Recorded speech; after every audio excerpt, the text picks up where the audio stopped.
You're watching the Original Music Podcast with your hosts Raymond Hems and Rick Gaffman.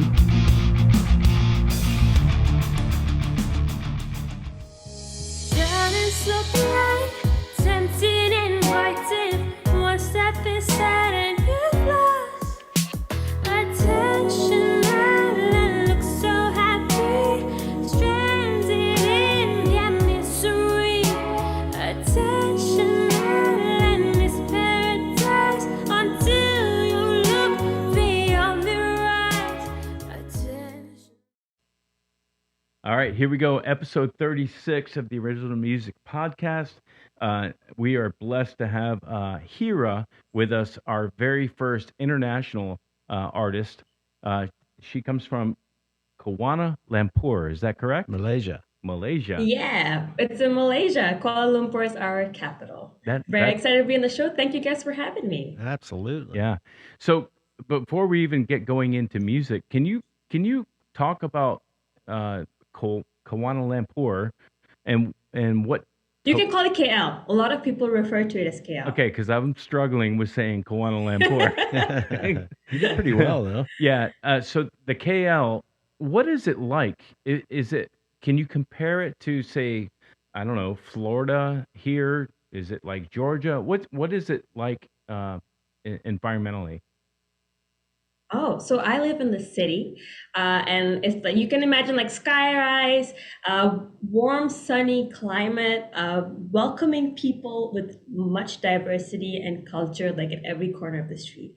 So the country that I come from, Malaysia, has many different ethnicities in the country. So we have people of Malay ethnicity, Indian ethnicity, which is where one ethnicity I'm from, Chinese ethnicity. We also have like native ethnicity as well from like the East Peninsula as well. So that's like a whole bunch of languages. There's a whole bunch of different cuisines that get blended into one. And there's a whole lot of music too. So we have so much of different languages on top of the diversity of genres that we have in Western music as well. We also have traditional instruments. So it's a really happening place. I love it. It's summer all year round. I think that's one thing you should know. So if you love the really? cold, this ain't the place to be. We don't have snow. I've never seen snow. Really? But that's like no snow, no 4 seasons, just one season. We're on the equator. And is it like what is the high temperature in the KL? Oh man, we use a lot of the British system. So we use Celsius instead of Fahrenheit. So I'm gonna have to Google real quick. But we're probably I think at the max about 35 degrees Celsius. So let me just pull that up. No, I'll do it. You keep talking. Yeah. And another thing that's pretty cool is like we drive on the opposite side of the road. We have different, like, we don't use American English as much. We use British English as much. So our spellings all have, for like color has the word U in it. So all those kind of little similarities and differences that we share with different parts of the world. Yeah. I, to be honest, I didn't know any of that. Yeah, I'm ignorant. Me too. When it comes to that, because and so 35 Celsius is 95 is a high. What would a low be? 31. Really? So that's freezing. Below freezing. No. Oh, no. Okay, Celsius. okay. Just drop for, I think 8 or 9 Fahrenheit from the current number. So what's the humidity like? Yeah. Is it humid or is it dry? So I've been to Atlanta literally last week. Yes. So I think whatever humidity you guys have in the summer, double or triple that. That's the humidity that we have. Wow. Yeah. Wow. Which is great. I think it's great because I have to use so much of moisturizer when I'm in the US. I thought it was just winter or fall. Apparently in the summer, it's also like your skin cracks. I'm like, what's happening? Wow. Isn't that crazy how different it is just depending on where you're at on the planet? Yeah. Well, that's Okay, I got one more crazy thing to tell you guys. Yeah. So our sun is like clockwork throughout the year. Like it's always rising at 7:30, it sets at 7:30.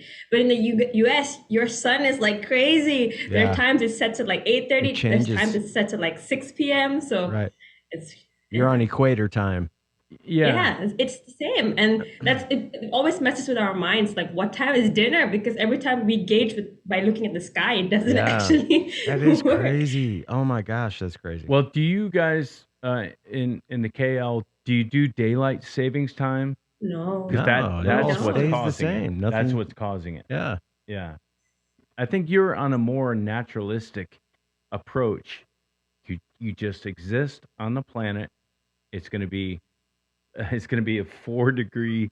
It's going to be in the 90s every day of the year where you're at, and it's going to be And it's very a humid. 12-hour day every It's a day. 12-hour day every The day. same. Yeah. Yeah.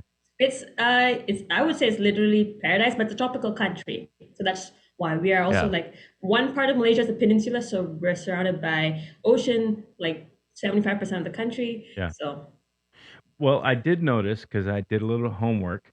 The KL is not on the coast. It's no, it's inland. not. Yeah, it's inland a bit. How many hours does it take to go from city center to the ocean? 30 minutes, man. Wow. I'm telling you, the country is very small compared to the US, which is a continent. Yeah. So I've heard of crazy stories where you guys have driven like 20-hour drives across the country or like Yeah. days drive when you're trying to move. Yeah. You can drive our whole country by 8 hours from one end to the other. Wow. Like both, but we have like the ocean dividing both halves of the country. So Wow. we have East Malaysia and West Malaysia. So that one you obviously can't drive. You need to take like a plane or a ship. But you can drive from one end to the other in 8 hours tops, 6 to 8 hours. Wow. So that's like the next stage for you guys. Yeah, that's really cool. That I was supposed to go on a trip to Costa Rica, and I kind of think, uh, because I don't have any reference, that is very similar to what you're talking about. You've got in Costa Rica, you can go to the Pacific coast, or you can go to the other coast, and it's probably, like you said, 6 hour drive to get to the other side, and that's just very foreign for Yeah. us. Oh yeah. It's it's days to go to Yeah. the other side. Yeah. And so were you born in Malaysia? Yeah, so I was born at the south of Malaysia, but again, where I'm from, Johor, to KL is about maybe a 4-hour drive. So it's pretty easy to pack up and for my family to move to the city. My ancestrally, my family is from India, but that was like literally, I kid you not, 100 years ago. Wow. I think next year my granddad is counting down to celebrate 100 years of his family. Oh, being that's in this amazing. That's country. awesome. Yeah, that's Yeah. really cool. And what, and this, if it's too personal, you don't have to say, but what made your family go from India, which I believe is it's a billion people make up India, to, we want to move somewhere. We're going to go somewhere and end up in Malaysia. What was that decision? I think you need to bring out the sad violins here because Okay. I'm gonna give you like a history lesson. Please do. We, as you know, like the world always has like conquerors and stuff like that, and I think we were under the British rule for a long time. So Yeah. a lot of the Indian and Chinese immigrants either came in as labor workers, so it Yeah. wasn't like a choice to move here. So my great grandfather actually moved here as a worker at like the railroad mines and stuff like that. So he Same really here. started off as an entrepreneur, and he brought his family up from literally the ground zero to where we are today. Family who's happily living in this nation as well. So it's unlike the immigrant story you hear in the US, where a lot of people move to the US under a new job or like they start from the ground up. This was more like a labor situation, Yeah. that they imported labor from different parts of the world. Yeah. But I think the nice part about Malaysia is we've all grown to become one happy family. We are more similar to each other, even though we're of different race ethnicities than we are to where we originally came from. Sure. So like I speak fluent Malay, which is our national language. If you ask me to speak Hindi, I cannot. I'm very sorry. I look Indian, but that's not a language that we speak here primarily. There are people who speak Tamil and Malayalam, some of the Indian dialects, but it really depends on each household. We have a lot of Chinese slang when we talk. We have Malay slang, we have Indian slang. And a typical sentence, you have like the 4 languages with English combined inside a sentence. Like if I start talking in Malaysian lingo, none of you would get it because our sentences combine so many different languages. It sounds very choppy. But if I speak to a fellow Malaysian, they're like, "I got you, sis." I don't know exactly what you're talking about. Okay. Yeah. So, Would you do us a I favor? was gonna say, Yeah. So you're going there. Go ahead. Would you do us a What's- favor? Just give us And a quick slang w- sentence. Yeah, no. What I want you to say is, my name is Heerraa. I'm here to play my song. Talk to us in Malaysian because I have never heard it. I can talk to you in Malay. Like, hai Malaya. semua, nama saya Heerraa. Sekarang ni saya tengah di dalam interview bersama Original Music Atlanta. So like, that's like the full grammatically correct version of Malay. But like the street slang is kind of like really rojak. So rojak is a Malay word that says it's a mixture of a lot of things. So that's the nice part. So you could go to a shop and you could use different languages to signal to the guy like, hey, I want to take away food. But you could say bungkus, you could say tapau, you can say lots of different words. So it's a pretty. I can teach you some words in Malay, so to get you guys a little bit started. Yeah. Get us going. All right. Okay, the simple go. one. The simple one is apa kabar, which just means how are you. Apa aba. Apa kabar. Apa kaba. Yeah. Yeah. Apa kaba. Rick's like, I'm not gonna butcher it, man. Apa kabla. Yeah, I'll No butcher kaba. it. Yeah. No L. No L? No. Apa kaba Well, Apa kaba. is what's up. yeah. Apa kaba. What's up. Apa kaba. Yeah. What's up? How are Apa you? kaba, Hey. man. Yeah. All right. I like it. I like it. Oh my god. That's Apa so. kaba, brother. No, That's a little bit of That's- Jamaican thrown in there. no, it's Genesis. Oh. Apa kaba. Oh, abacab. Yeah. I got it. You know, you say something about how we all ended up here, and I think it's a very similar story. I'm watching a show right now called Warrior on HBO, and it's talking about the Chinese immigrants and the Irish immigrants that came to San Francisco in our country, and it sounds extremely similar. They were brought here for labor and you know, essentially built the railroads and all, and built San Francisco. And it kind of sounds like the same story that your great grandfather had in Malaysia. It was all about infrastructure at that point, and we need help building it, and we're not going to be nice about doing it, unfortunately. It We're was still a very young country compared to the US. I think we've only had 60 independent days, like 60 or 70 years since independence. that. Okay, yeah. so let's talk about independence. I happen to have. Oh man, you're giving me like a whole Yeah. history lesson, Yeah. bro. I thought we are gonna talk about music, man. We will. I can't control him sometimes. We will. But I am a rabbit hole guy. I'm a rabbit hole guy because I'm interested in life on this planet and what makes it all work. Because it's wow. I told him how interesting of a person Yeah. you were, and that's why he's so interested. Because I've Yeah. been talking about you all day. Yeah. and actually for a couple of days. Yeah. You were. Thank you, I appreciate it. You were definitely a glowing sun in this whole thing. Yeah. But 1947 was independence of India from British rule, correct? Oh, I know Malaysian independence is 1957, so Okay. we're going on 66 years of independence. Okay. Yeah. This we celebrate Independence Day on 31st August, actually. Okay. So coming up. Coming And, up. and what is Independence Day? You in guys shoot fireworks? Yeah. Do you do fireworks? Yes. I'm just making We do sure we all fireworks. do it the same. Yeah. That's all. We do it the same, but the nice thing about Malaysia is, which I absolutely love, is we have a lot of festivities to celebrate. So because we have people from Chinese ethnicity, we celebrate the Lunar New Year, and we have people from Indian ethnicity, so we celebrate Diwali or Deepawali, however you call it. We have people who celebrate the Aidil Fitri, Hari Raya Aidil Fitri, which I think is Eid for those of Muslim origins. We have Christmas celebrations. So you would see, like even a person like me, I would be like, it's Chinese New Year. I have family that celebrates Chinese New Year. Yeah.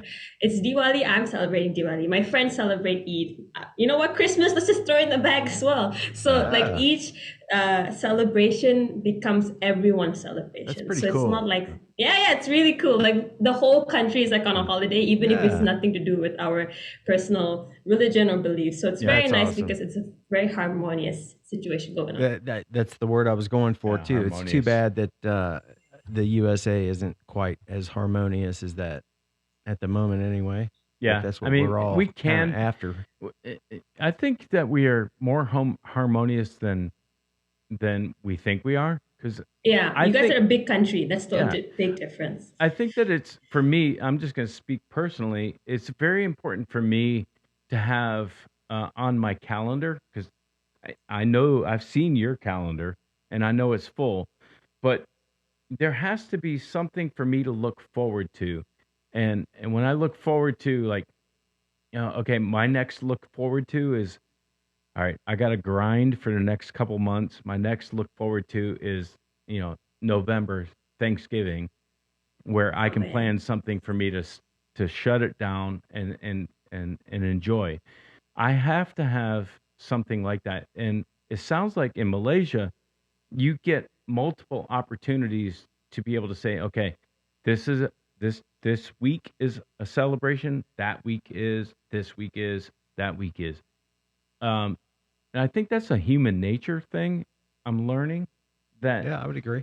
I look forward to, okay, I got to grind for 3 months and then I can take a break, or I can, I can look forward, I can plan something in November and be excited At about the it. same time, you got to live life each day and in a different kind of mindset, in my opinion, to where Yeah. you're not at such a grind where Yeah. you're just like Yeah. down every day and just all right. I got that one thing to look forward to.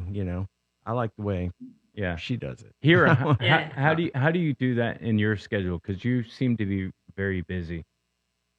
Uh, I mean, I think a lot of people have the misconception that it's one person doing a lot of things, Yeah. and it's actually a team doing a lot of different things. Yeah. So I have been part of this family called ET Ideas, which stands for like extraterrestrial ideas, which you may or may not have heard of Vibes. sometimes when I talk about them. Yep. And another family called Ascendants. We're basically one big mega family. But the nice thing about it is everyone's working on the things that they're passionate about, and at the same time everyone supports what each other does as well. So that means that there are people interested in music like me, there are people who do finance and accounting and website development, tourism, training, whatever their passion is and whatever that they want to do with their life. And the best part is everyone takes turns to shine. So Yeah. like today I'm on this podcast and I'm doing the interview and you're focusing on me.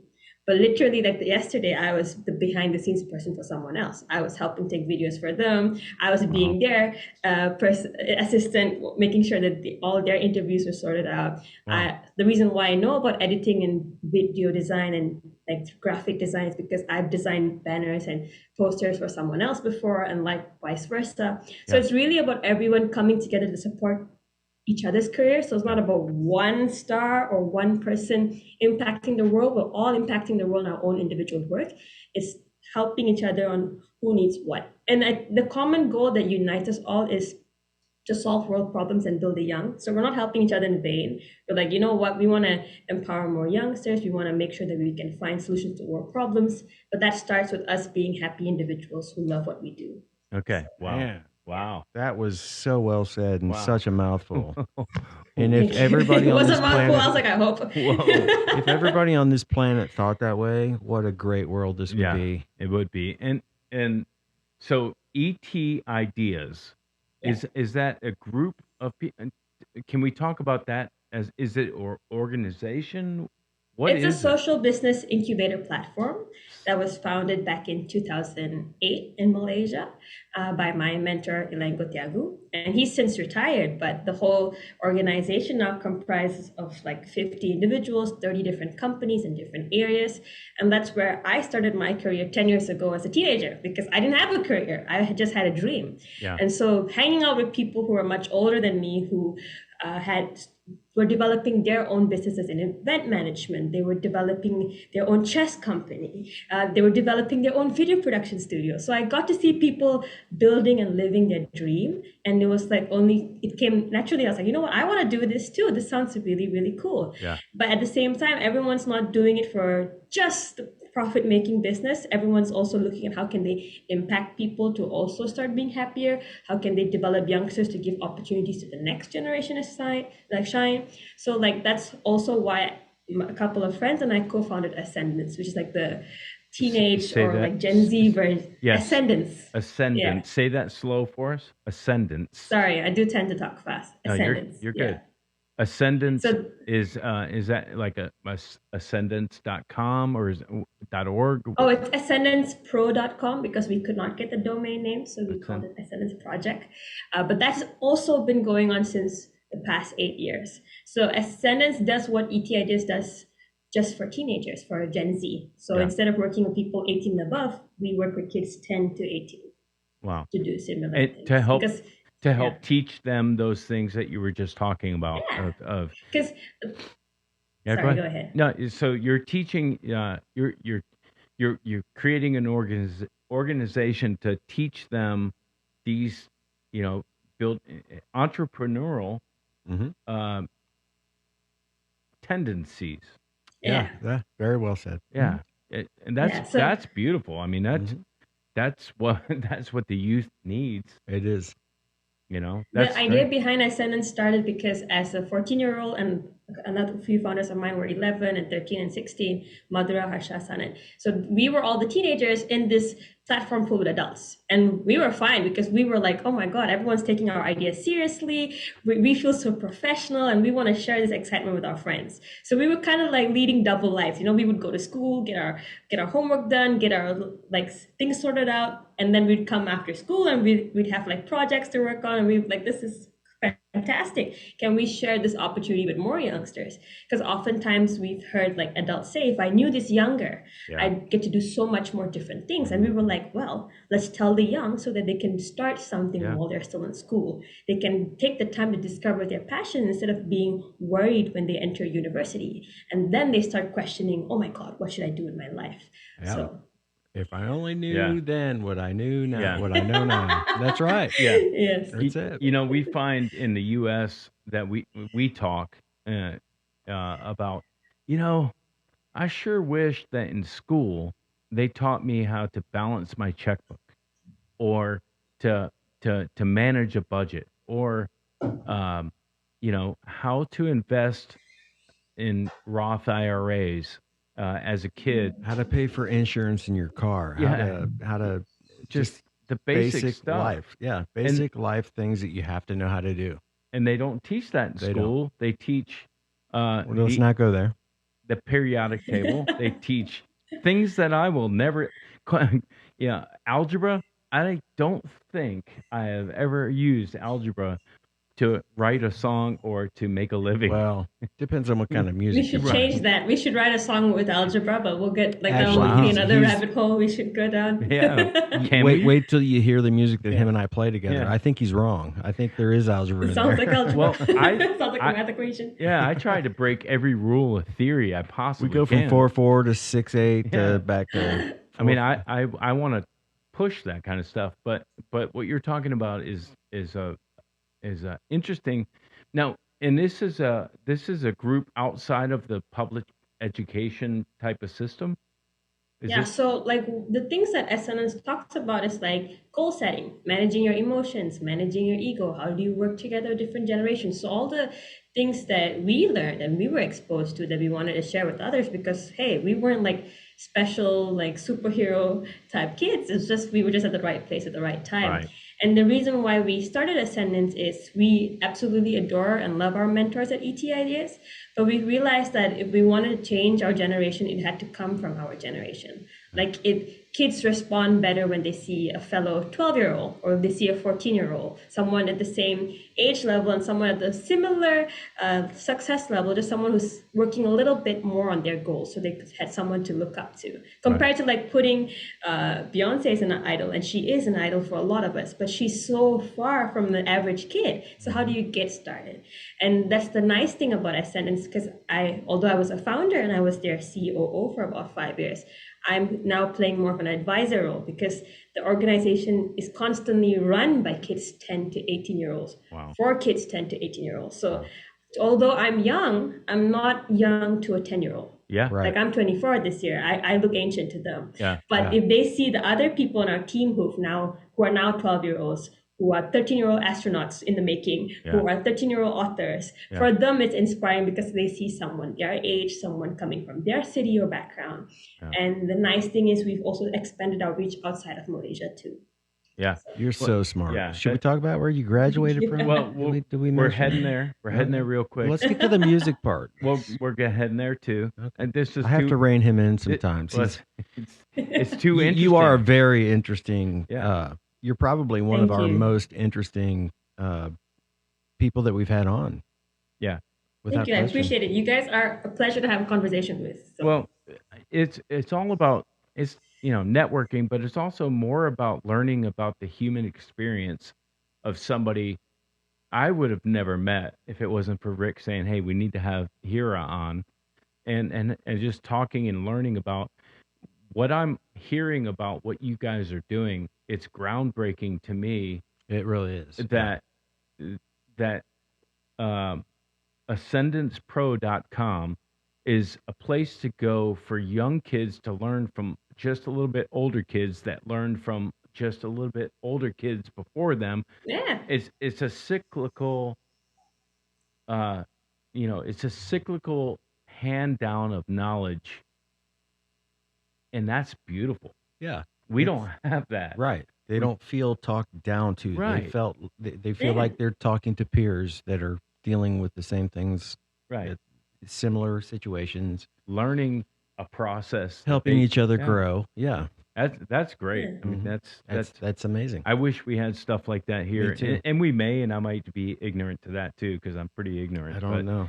You're not ignorant because somehow you ended up from the KL to Harvard. Can you put that puzzle together for us? So that is a whole chapter of its own. Yeah. So as Ascendance was growing and the pandemic hit, Yes. we were faced with a little bit of an issue because we used to only do in-person programs, and whenever our mentors advised us to do something online, we were like, nah, why would we ever do that? So as you can see, we can be stubborn too. Yeah. However, we What's that started supposed to also I feel like that was directed towards me. No, I'm that just was teasing. totally directed to me. And when we started doing programs online, we realized that we could impact people in different corners of our little country. And as we kept going online, we realized, oh, there are people coming in from different countries. Like our first ever international program had about 1,000 kids sign up from 7 countries, and we were like, whoa. Wow, we didn't know that kids from different countries could also relate to these problems. Yeah. So this was growing from 2020. Oh my God, I can't remember we're in the 20s already. Oh, Yeah. 2020 and until Wait till you're 2022. 54. Yeah. I'll probably lose my mind. I did. But Yeah. So the organization kept growing up until the point this year we had impacted 50,000 students in our 8 years, and we've reached out to 26 countries. And the reason why I enrolled at Harvard was to help Ascendance take that to the next level, because I'd always been in my country. I've only had known about that. I never went to college or university after high school because although I was the top in my class, I was like, no, I want to be a singer. And everyone was like, oh my God, what is this girl doing? Yeah. Music is not an industry here. Entertainment is not an industry here. Being a musician is like suicide, career suicide. So, but my parents were very supportive. ET Ideas and Ascendance backed me up. And because I had Ascendance as one of my main focuses, my music had a purpose now. That's why I came up with the whole tagline of changing the world music. So here the pandemic was where Ascendance was expanding to different countries across the continents. My music, I started performing virtually from my living room, but I started performing in Wales and Australia and the UK. In like Pennsylvania was like the first state in the US that I performed in. Wow. And then I was like, oh my God, how do I help my music and Ascendance grow to an international level so we can impact more people? And that's how the decision to pursue an undergrad degree was at Harvard started, because my mentors were like, hey, you should try to apply for that. And I was like, well, and they're like, just give it a shot, so after like literally the process of getting admitted into Harvard, it took a year for me, even though I did the working adults program. And it's still, every time I start a new semester, I'm like, oh, how bad could it be? And I'm like, oh my God, this is Harvard. I always forget. Yeah. But it's been a wonderful journey. So unlike the average 20-year-old who's going through life to get a college degree and get a job, I already have two responsibilities, I would say. Yeah. That it's my mission to help elevate that and bring it global more. Oh, and my other co-founders are doing the similar path as well, so we can bring our impact to more people who need it. So when you went to Harvard, that's in Boston, no? Is I it? still go to Harvard, yes. Right. So I Okay. start the semester in like about a month's time. Okay. Yeah. So we've already discussed that the KL is between 91 and 95 degrees pretty much all year. Yeah. Did you experience a Boston winter? Did you get that? No. How No? did you not? Okay, so Harvard has, I think, 13 schools inside of Harvard. So they have the law school, the medicine school, the divinity school, and such forth. The school that I'm enrolled with is the extension school for working adults, which makes sense because I have the working experience of being a COO for 5 years for Ascendance. I've also done a lot of some of the groundwork for my music career, writing press release, liaising. So for Ascendance, for example, right, I used to liaise with the Malaysian Ministry of Education, of government officials. I used to liaise with teachers and parents and corporate sponsors and media personnel. So like I had a little bit more different experience compared to the average 20-year-old. Sure. So enrolling at the Harvard Extension School meant that I could continue my work and I could still take classes on the side as well. Okay, so That you means I were, take a little bit, yeah. yeah, you were remote. You stayed in the KL. Yes. So you- happily in the warm comforts of my home instead of being Understood. frozen. Understood. And that's also the beauty of, and we've said this on the podcast a couple of times about, if COVID did anything for us, it showed us that, hey, we could be in our studio and talk to somebody in Malaysia. Yeah. And the world is pretty small when it comes down to an internet connection, using I'll plug them using Zoom, Yeah. and that type of thing. Bless you. The Thank you. Sorry. the world is pretty small if you can connect, connectivity wise, I guess. Yeah. Yeah. is my Agreed. I mean, take. there's still like on-campus requirements. There are still its own different challenges, balancing between your career and also undergrad degree. But I think that everyone at the extension school has their work cut out for them to meet Harvard's high standards. Like we have to Yeah, maintain good grades to get obviously. in there. They Like don't just a B say- is yeah. not. Yeah. Everyone freaks out if they get a C. Yeah, which Yeah. we haven't. If you start getting but- C's, they I probably didn't think that for a second. Obviously, if they don't say, okay, you're Harvard, unless you know what Yeah. Yeah. Let me ask you this. This is the question of the night. Have you ever gotten a C in a class or a D? No, that's like no, you can't She do just that. said that. I She's I like, think you don't they'll go kick to you out. I Harvard don't and they give even- you a I'm not fucking even C. Are you kidding. serious? Yeah. Well, I'm gonna raise my hand. I've had She's smarter than you because she just told you that, and then you asked her the question. well, I just wanted. No, he's all good. I wanted confirmation. I'm just teasing. I wanted- like busting his chops. Yeah, I wanted confirmation. I would never make it in Harvard, Nor would I. but I'm a drummer. We went the music direction, right? Yeah. She already said that was a stupid thing to do. But No. Okay. So like I would say that a lot of the reason that I'm able to juggle all these things is because of the people behind me Yes. at ETAs and Ascendance. Because Yeah. like whenever I need to take a step back for a couple of days or a week, people are there to step in. Whenever they need help, I'm there to step in. So it's Right. really about a collaborative ecosystem. Yeah. But yes, I have cried over my exam papers because some of them were really brutal. Yeah. So Yeah. it's not like I got it easy peasy. I remember every time there's a new music course offered, I'm the first one to sign up for it. And every time I'm like, how bad could it be? I'm a musician. Yeah. And then I'm like, oh my God, I forgot. I'm doing university level Yeah. music at the hardest university in the world. So I question my existence as a musician whenever I take a music course at Harvard. I'm like, oh my God, Yeah. does everyone know this?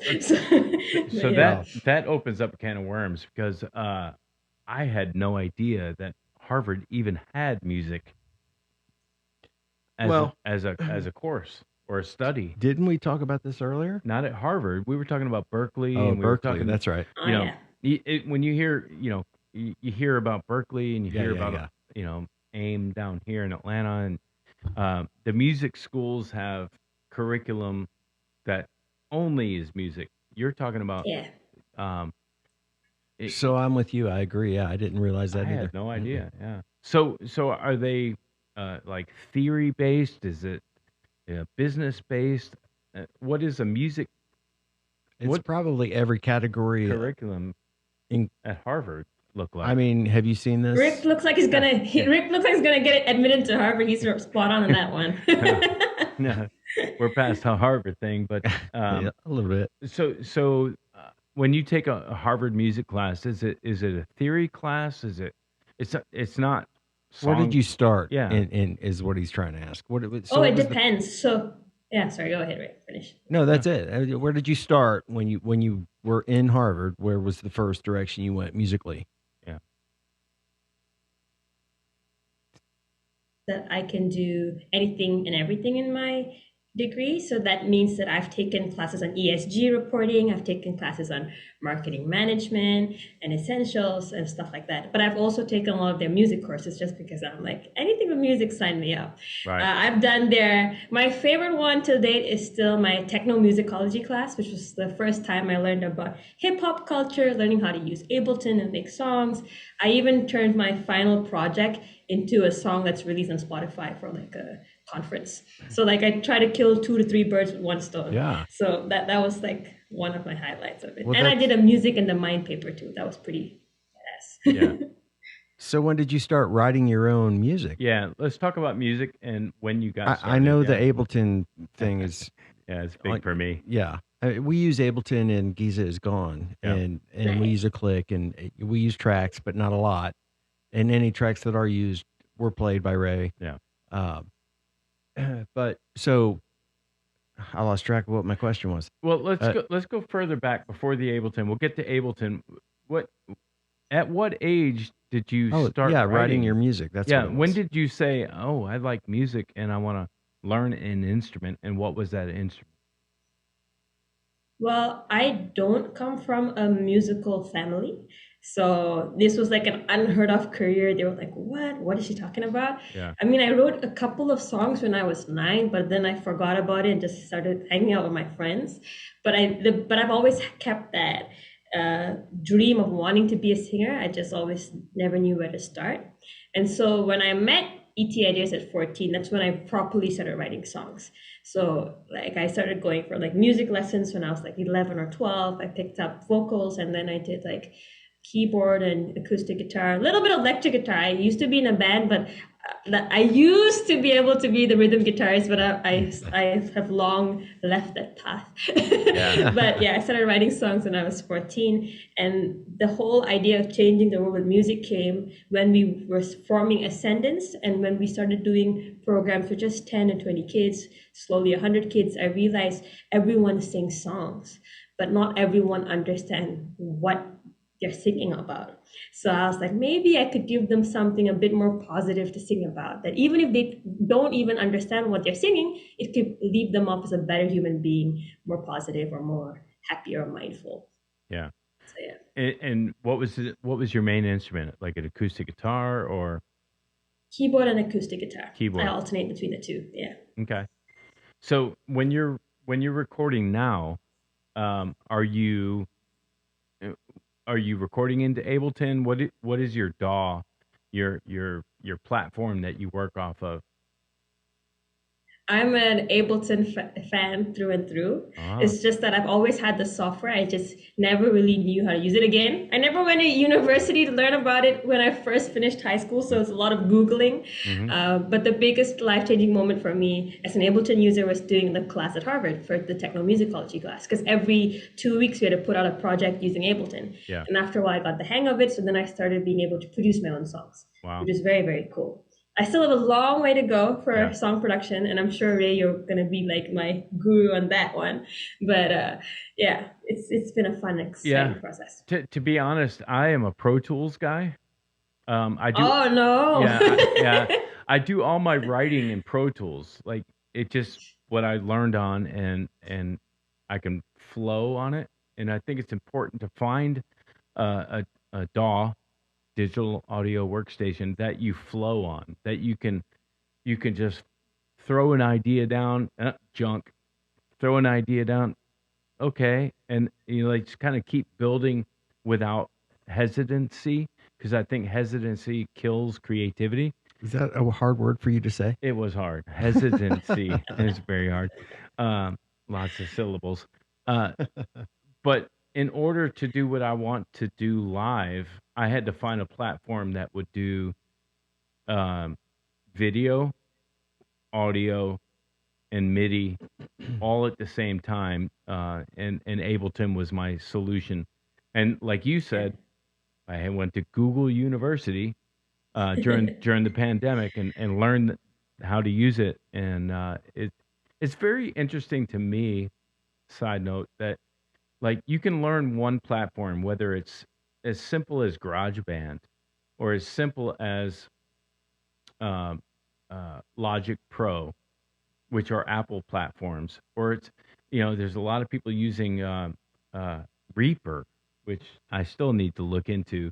And there's so many platforms out there that once you learn one, you kind of have an idea how the other one works. Then why do you need to look into it? Because you need to know everything. Why is Reaper better than Ableton? It's free. Oh, that's a really good reason to look into and it. a lot of people use it because it's free.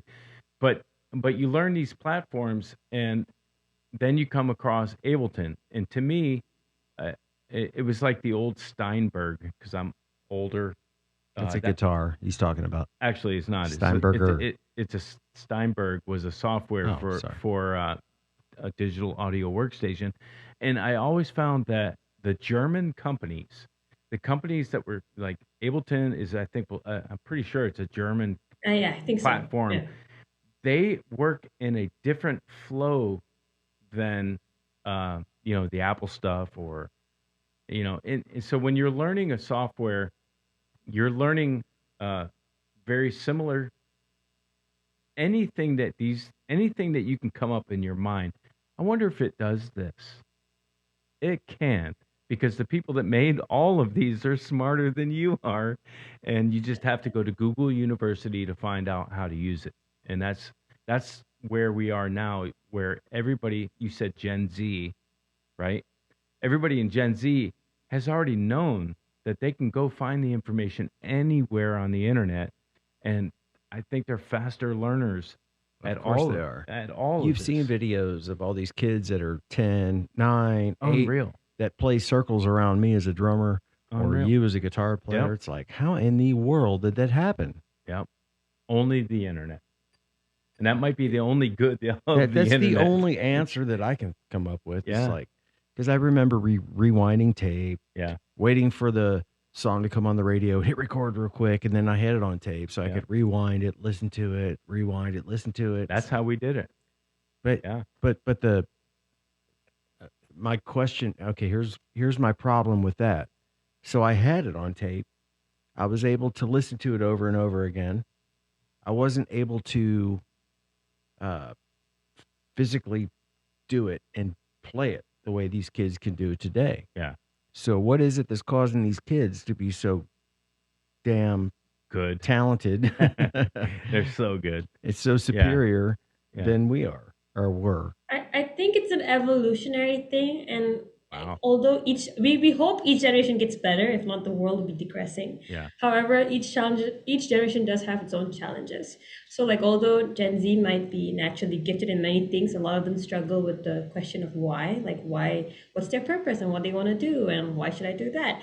And that's a completely fine question. It's getting them to start living for themselves and not because of what social media tells them or what their community tells them. It's really about them discovering the joys of living. And a lot of times I envy you guys because you guys have a lot of spirit for life, whereas like I oftentimes get very worried about a lot of things, and I'm like, oh my god, what if this happens, how did this happen? And it's oftentimes those worries cripple and don't actually get you started anywhere. So I think that's pros and cons. Yes. And that's why I'm really grateful for the work Essence does, because it gets youngsters to actually start doing things they want to do. And it may be things they already know how to do. But the nice thing is a lot of us have multiple things that we're passionate about. I'm passionate about music as much as I am about operations. So it doesn't have to be one either or kind of thing. You could have multiple things that you love to do and that you're good at or you want to get good at. Yeah. When you say operations, are you talking about procedures and protocols of how step by step in a company? Yeah.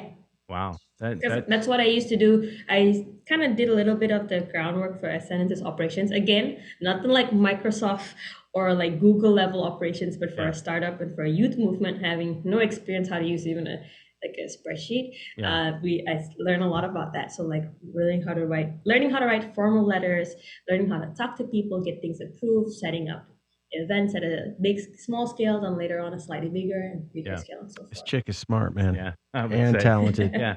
I think Thank you. what are And you, you guys are too. When I was listening to Ray go on about the DAWs, and I'm like, well, all of you are geniuses in just your own craft. And I know Rick is a crazy good drummer. And yeah. talk to me about drums. I've always wanted to know about it, but I will like Yeah. look at you like you're talking about launching a rocket. Well, So yeah, you guys are if you think of incredible in your own if right. you think about playing drums, you're talking about this eyebrow doing this and this eyebrow doing that and your foot doing this and this foot. They have so many things going on. Yeah, I can't. And some people sing while playing the drums. I'm Oh, like, yeah. damn. It's the same with him. He's Yeah. a sick guitar Yeah. player. Wait, I am so excited for you to hear the Giza is Gone music. Yeah, and we'll we s- need to send you the entire our last I'm gonna show. subscribe on YouTube and check it out after this. You'll like it. It's yeah. it's all Ableton as far as being able to You'll pull get what's going on. Yeah, pull You'll it like off live, yeah. And it's also videographic artists from France and all over Yeah. the place. Those people are amazing Nice. too. It when if you're doing art, it could be a haiku, somebody writing a short poem. It could be uh, inspiration. I find as a creative could come from the sun coming up or the rainy day we just had. We had a beautiful storm last night. It was so loud. Or Yeah, it it was was. this morning actually. Yeah, I was gonna say it started around 3. I Yeah, think it was this morning, early, and it's like, wow, you just listen to the it was great. low frequency rumble of a lightning strike is magic. Yeah, You know, if you can capture it, if you can figure out how to, it puts me right back to sleep. yeah, yeah, it makes me. I laid in the bed and I'm like, is a tree branch going to come through my roof and impale me? That was my thought. But so we have Gen Z or the young that are just super thumbs and swipe, and then your generation, and then I think maybe our generation. I might be two behind you, but everybody has. You're good, you're good. Yeah, everybody has something to give to the next generation. If there's a way to find out how to do it without preaching to the next, you Right. guys need to. If they're do willing to this." listen. Yeah, it's got to be. It's got to You be. kids, get off my lawn and Right. listen to what I'm saying. Yeah, it's got to be done in a way of uh, what was it when That's what my parents used to say, by the way. apprenticeship. I think the apprenticeship Yeah. model, Oh, that's what she's. the sensei model. Good word too. That's That's the what she's sensei doing. model of I could tell you something as a generation younger than me, and you could tell the next generation what I told you. The thing is Yeah. that she's doing differently is that it's done not not from generation to generation. It's from years to years closer. Yeah, You know what I mean? Yes. That way like you and I are both 55 years old. So 155 years old. so we understand each other more than if Yeah. we were 10 years apart. Yeah. Well, even toward 20 years apart. So it's easier. Like, I mean, even for me, like the kids that I speak to, they had a different life, high school life, because they had the pandemic for their Yeah. high school life, and I didn't. I had a normal high school life. So yeah. having kids, even in that's such an example, right? Yeah. Having kids who went through similar situations but found solutions, that's gonna impact them more than if I were to tell them, "Oh, back in my day, Right. we had high Agree. school like this." Agree. Yeah. That's what I'm saying. So that's my point. Yeah. Okay. That's it. It's all. It makes more sense. I think all of this comes down to, in actually relationships, in my bands, and it all comes to your delivery, how you're delivering either your knowledge or your thought process, or if I come across as, you've got to do step A, B, Right. and C. Well, what if we went from D to A and we did that one first? You know, is the delivery in any instance is if it's kind and thoughtful and open minded, more gets done and people can grow and go, oh, you know what, that was a really good point, you know. And I'm learning it still. You know what I found interesting, Heerraa, is when we played I'm watching the video of us playing together on Yeah. stage. We're playing your song, and it's Say Never playing the way we playing your song. And that's kind of what you're talking about. It's Yeah. like there's two different, cultures. no, not cultures. It's Yeah, just like culture. generational, I Yeah, think, more than anything. It generations, was cultures. like two different styles of music just being put together, and we're making it work, and it was really cool. Yeah. It was, and that's the beautiful thing. That's something that I've been doing almost all my life with Ascendance and ETIDs, where literally we have 3 or 4 different generations working on the same project together. And like a lot of the times, the youngsters would lead the show. They won't have the experience, but they'll have the crazy ideas. Yeah. And now on the opposite end, as the more of the adult role in the team, like it's our job to help them execute that, because youngsters always have the ideas, Yes. but sometimes they don't know the path to get there. That's right. Like literally, a lot of them can't drive. Like a lot of times I've spent now, like our teammates, the older ones are the drivers for the 10-year-olds, but the 10-year-olds are the ones out there. They're like, I want to be an author. I'm going to start writing my book, and they are making progress faster than I am. That's so but great. instead of looking at it like a negative kind of thing, it's so much beauty and harmony we can create together. Exactly like the performance of Say Never. Everyone has their expertise. I'm learning so much from you guys. You guys have so much more experience rocking the stage, performing to crowds of people. You guys have performed even at a single show more than I probably had in like my entire life. You guys have done tours that I've only read about. I've never gone on one. Right. So, but there's so much of learning exchange that happens, and I think that's the amazing part. When you don't look at people as like what their age are or where they're from, and you just look at people as people, then there's so much of value exchange going on. Yeah.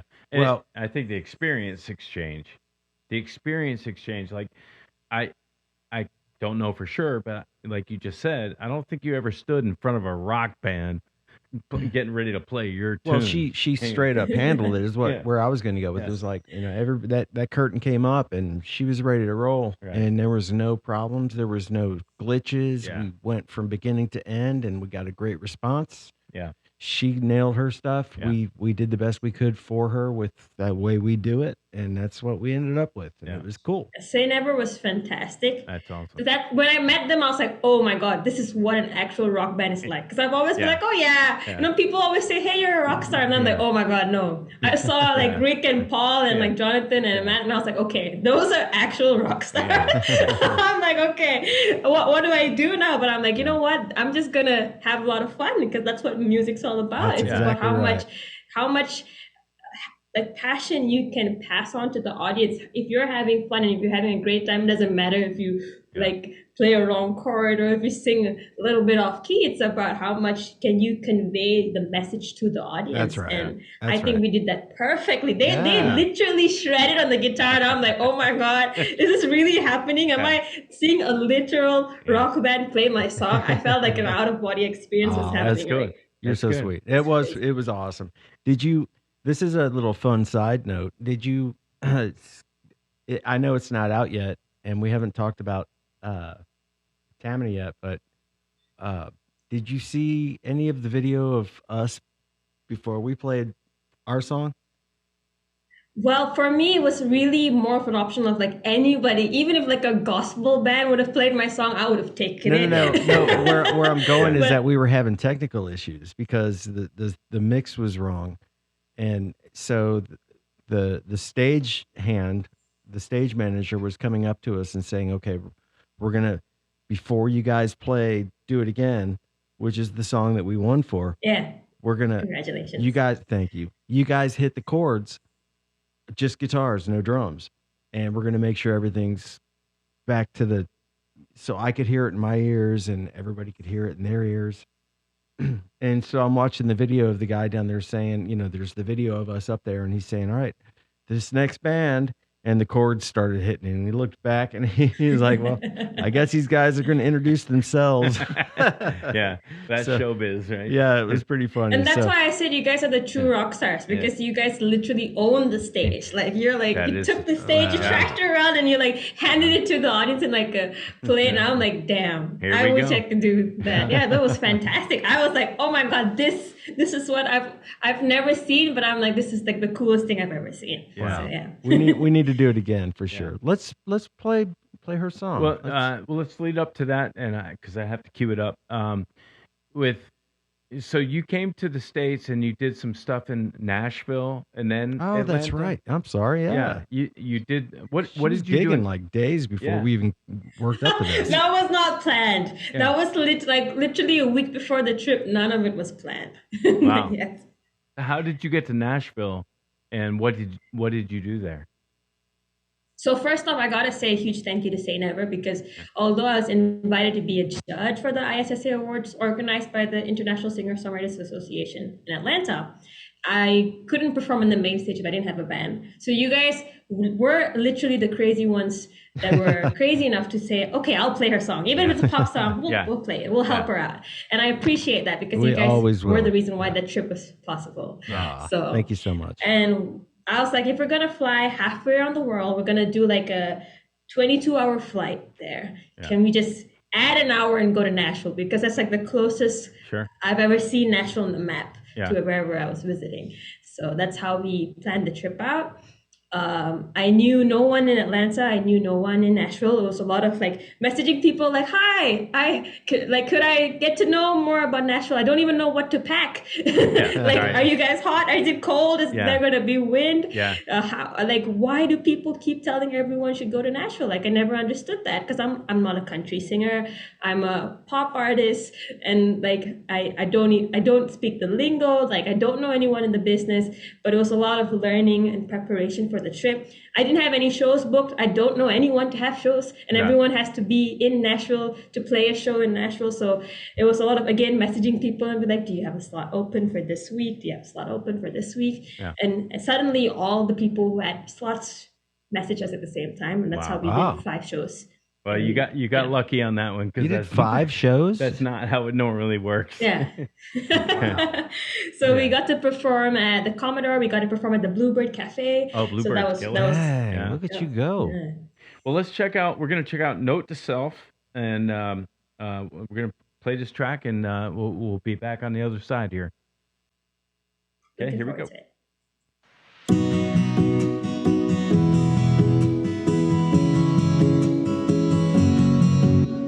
Nine-year-old me, she was worried about who her friends were on the playground.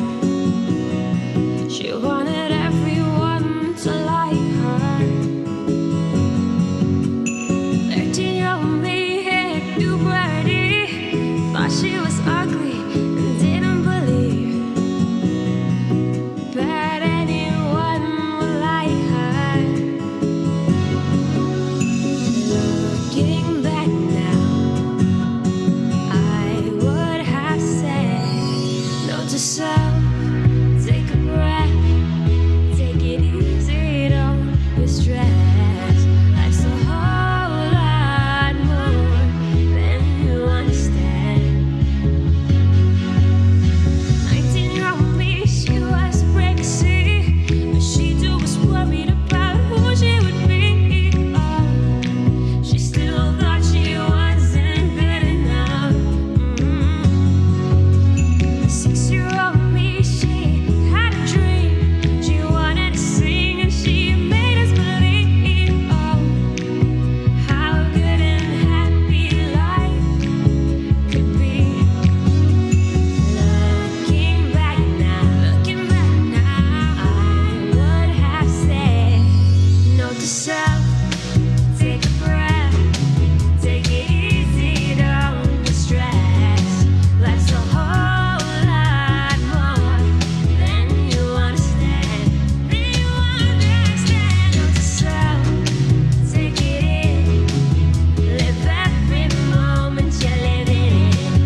Awesome. Yeah, it's amazing.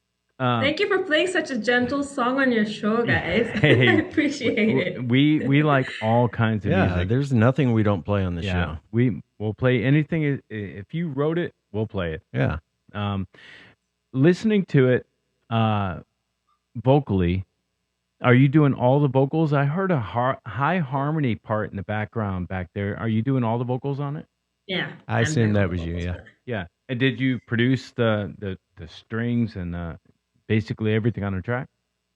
So for this song, I got to work with a studio in Malaysia called Map Music. So I brought them the song. I was like, here's the, like, could you help me do the arrangement and help Yeah. me record the vocals? So it was a process of mapping the vocals together with them. And I was like, oh, I want this to sound like this. I want the song to be gentle. So I think it's, again, the whole collaborative spirit that gets us to where we are today. Yeah. And that's the whole reason why none of my songs sound the same anyway, because I think Rick has heard Feel Life a million times to help for the performance, and it sounds nothing like it. But each song needs its own genre to deliver the message to the audience. Yeah. So, yeah. And note to self, what is the story? What's the background story on that? So Note to Self was a song that I wrote back in 2019, I think, and 2018, 2019. And I wanted to write a message. Like, oftentimes I'm too busy worrying about how life is currently like, or I'm busy comparing myself or like talking myself down. But then when I look back in hindsight, I'm always like, oh, it wasn't that bad. I was actually living the dream back then. Right. And I've done this as a 19-year-old looking back at 14-year-old me. I've done this as 16-year-old me looking back at 9-year-old me. So I was like, as a 20-year-old now at the time, I was like, okay, could I envision a future version of me? Reassuring myself that whatever I think is going on, like how no matter how bad I think life is, it's actually pretty sweet. If I just take a moment to appreciate life, take a moment to breathe, the moment is so much sweeter than I originally thought it was. And so that's the whole message and the premise of the song. The different insecurities that I had internally at 9 years old, at 13, at 19. But it was always sweet moments that you actually never realized. Yeah. So that's the whole. Yeah. That's And what all of those moments are really what end up putting together your true self that you grow up and end up being, right? And note to self is kind of a way of saying stop and take it in. Stop, take it in. This is where you're at. It's not as bad as you think it is right now. It's actually really pretty good. Enjoy it. Smell the roses, kind of a vibe.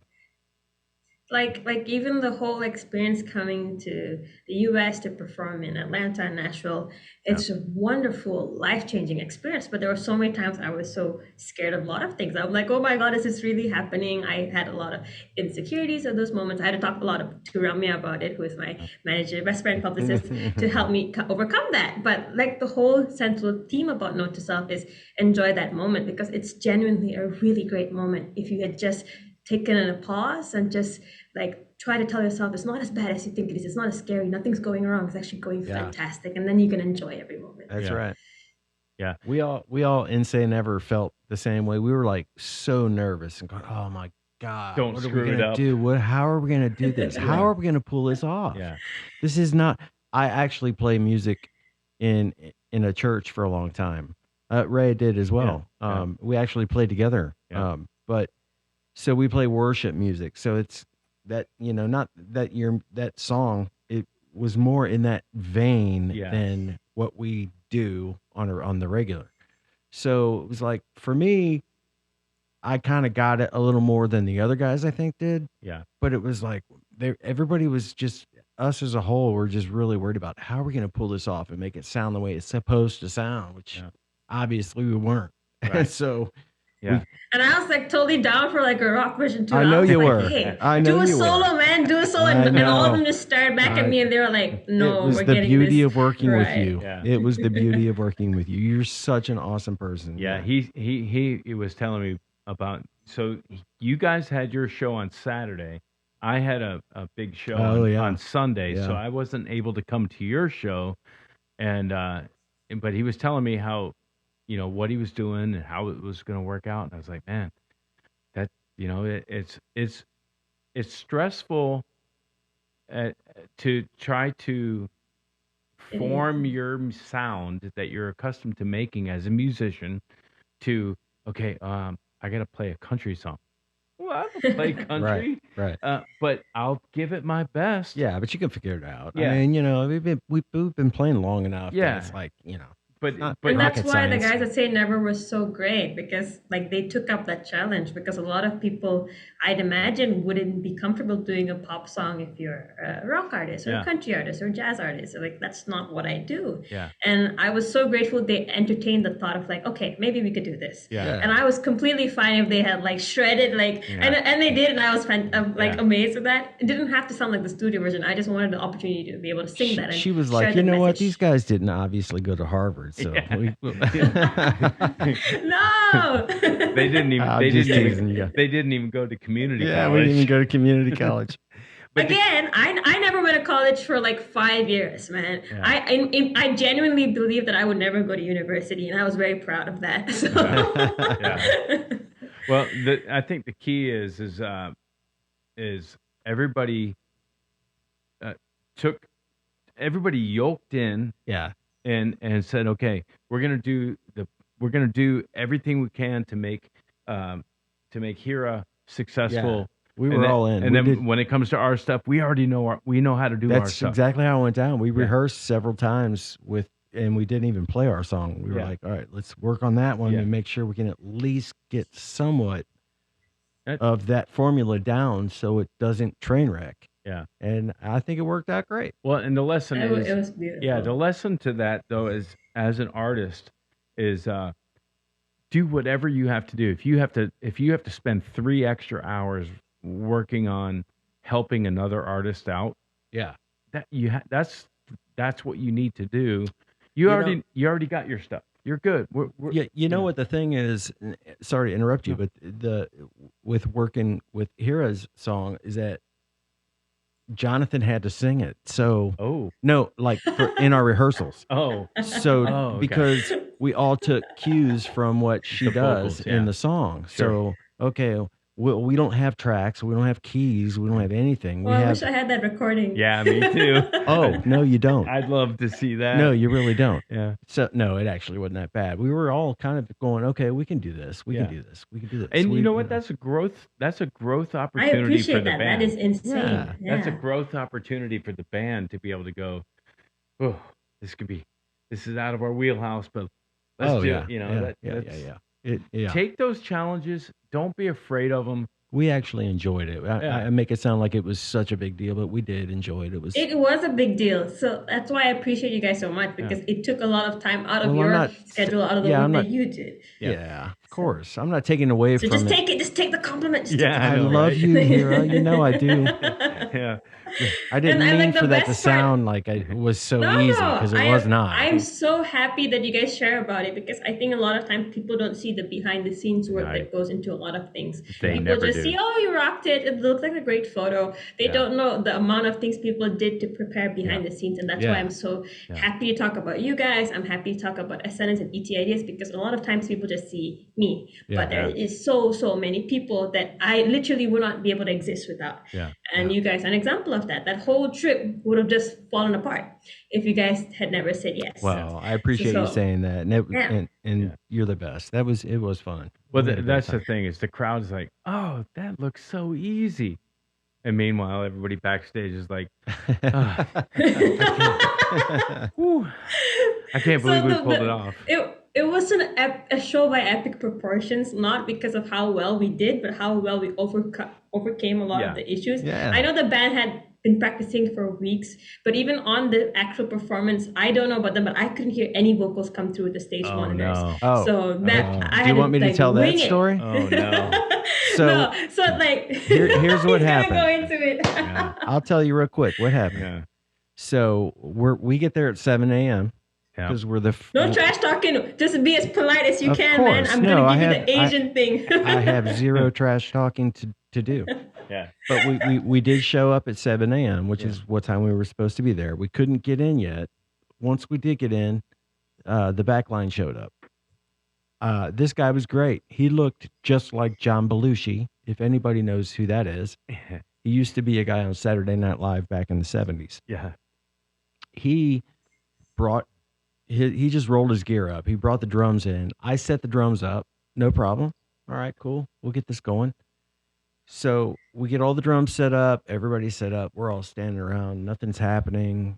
It's What's next? yeah. What's next? Yeah. Everybody's looking at the next person like, okay, what are we gonna do? Let's rehearse.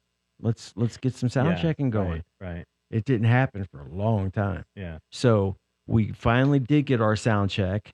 Okay, drums my monitors are great. I love it. Guitars are perfect.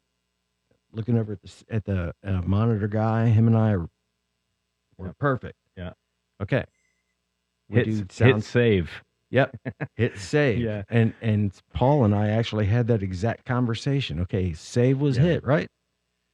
I said, all I'm worried about is that we get up there and it's just not going to be the same mix. Well, when her and I and the rest of the Say Never band got up there, guess what?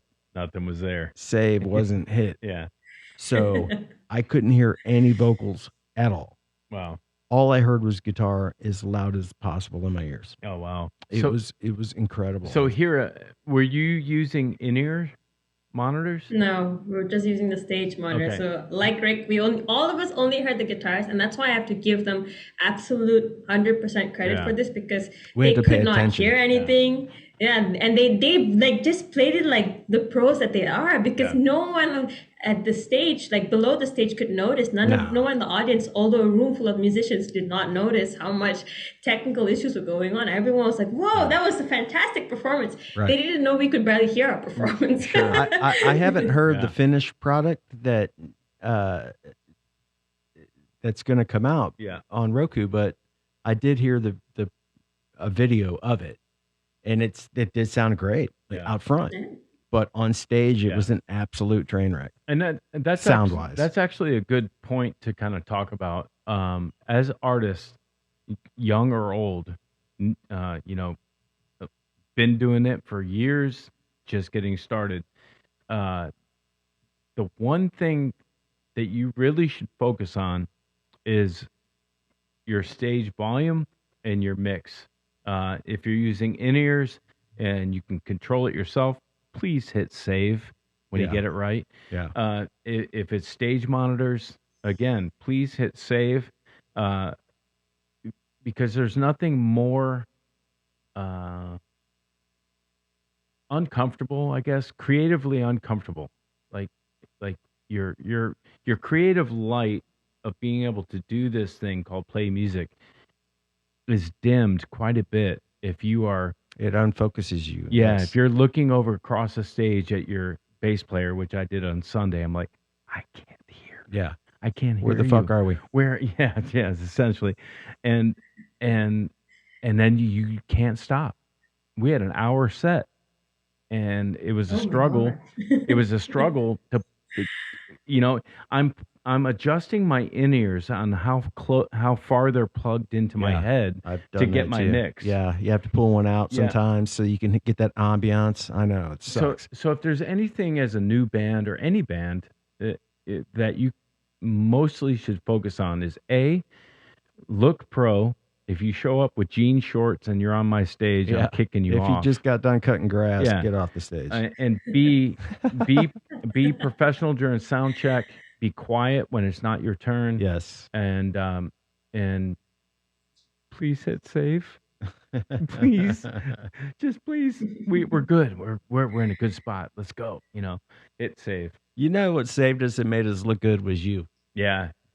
It didn't matter what we were doing. good You were front- on top of I it. would say it's I think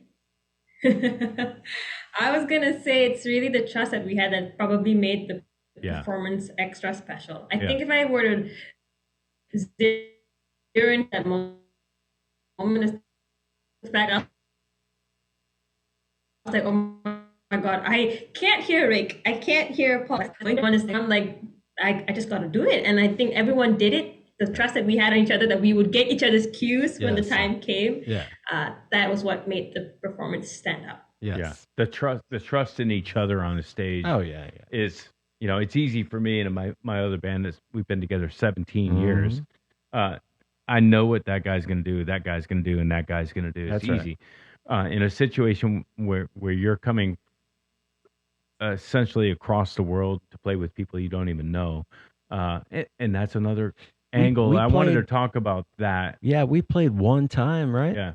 She took an Uber out to my house. Yeah. Wow. 2 hours. Yeah. 2 How hours? long? Oh, we'd have come got you for that. Did you say 2 hours? Yeah, we just did it.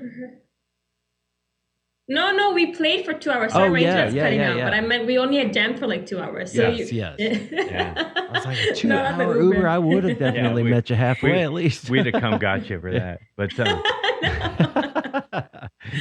can we talk about the fact that this is really kind of a cool thing. Like, music is a language in which there are no vocal cords. Well, I mean, singing obviously, but like I feel like I as a musician could go to a country where I don't know the language, and I could jump on a stage with 4 dudes, and if somebody could say key of C, or it's in D, or just play a note, I'm good. I'll jump in, or I will stay back. Yeah, man. You know, I can That's why talk. they call it the universal language, dumbass. I think it's truly Come on. It's truly but Sorry. it's the Heerraa. universal language, but it's I gotta also bust his nuts sometimes. yeah, it's universal language, but at the same time, I might not understand chord progressions in Egypt. Yeah. As far as how Yeah, the song I get what you're flows, saying. you know, Yeah, and instruments themselves are different too. yeah. So, But if and you're talking about drums, guitars, and bass, Yeah. it's we can it's all. really cool to be able to have international people get together and just go. It is the most awesome thing. This was actually one of my first experiences doing that. As Yeah. long as I've been playing, and it's one of my favorite of all time. Yeah, because of that. Yeah. Yeah, I think the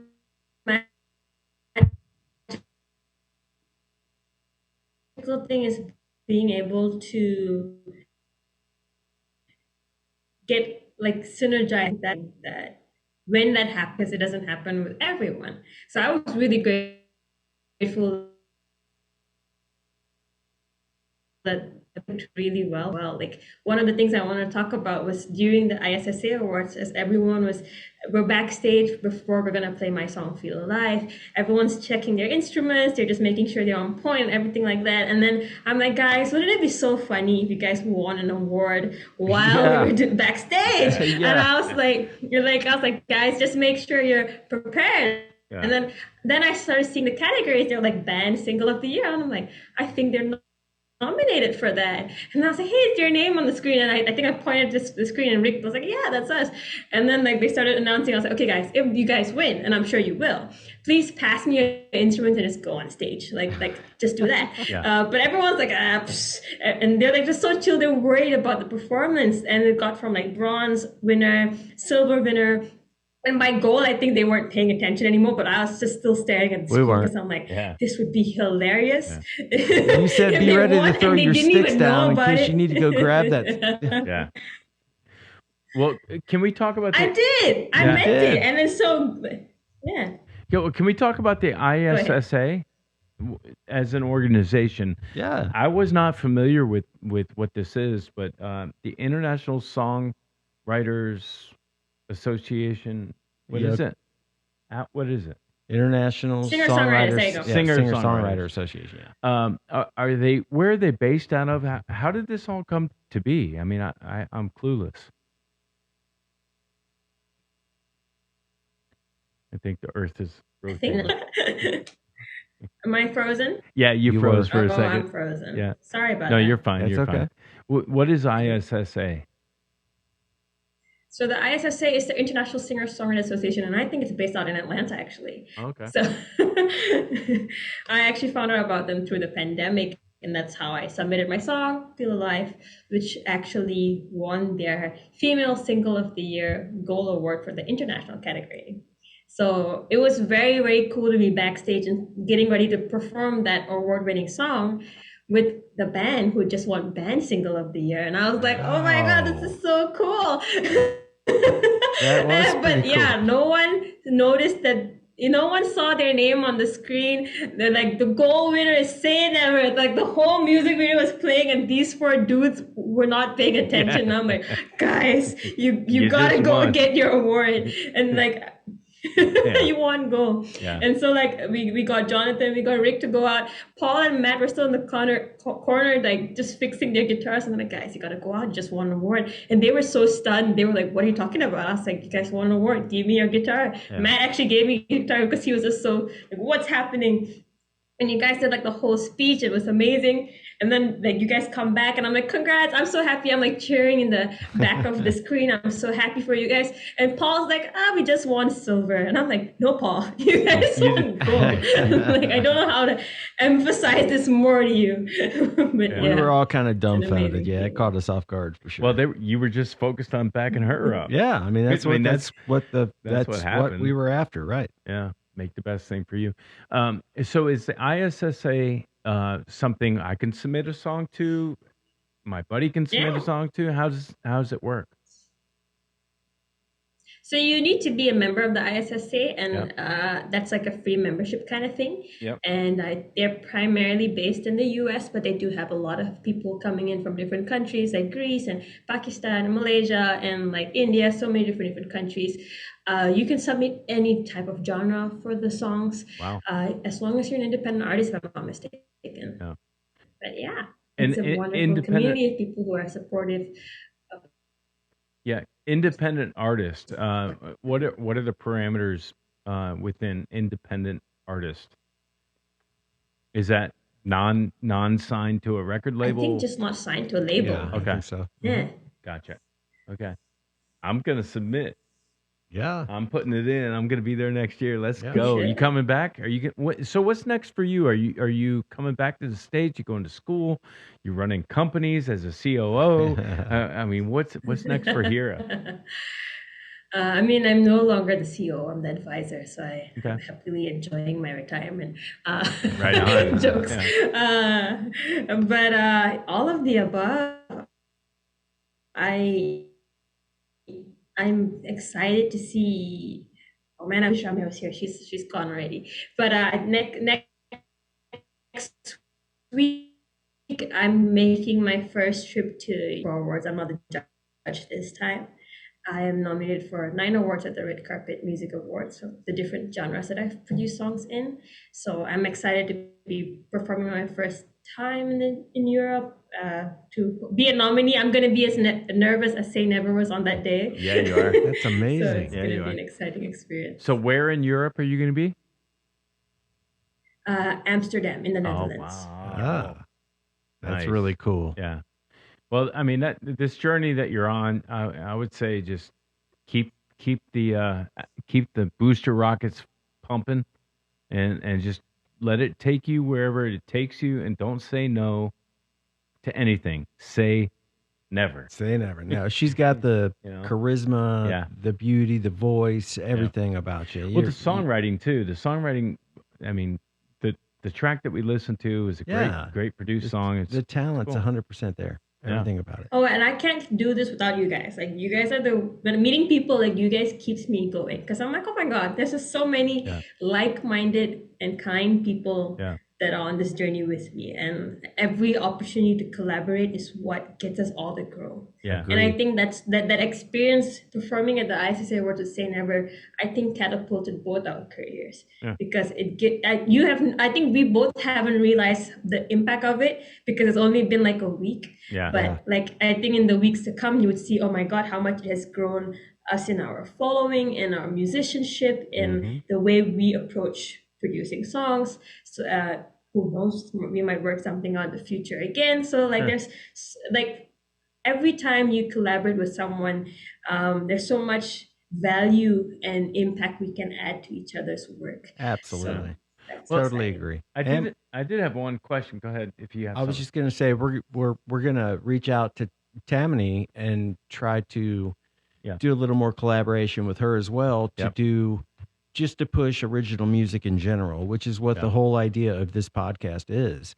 So, but yeah, to have you come in and do something with us musically would be phenomenal, which Yeah. we'll definitely make happen. It actually could That's- be easy. We I could. mean, that's a no-brainer. I could send you a backing track that you could just send me a vocal track, and you could be in the Giza show speaking Malaysian. Wait till you see this. Yeah. I'm telling you, you're gonna like it. It's And gonna that be would be right up really your cool. alley.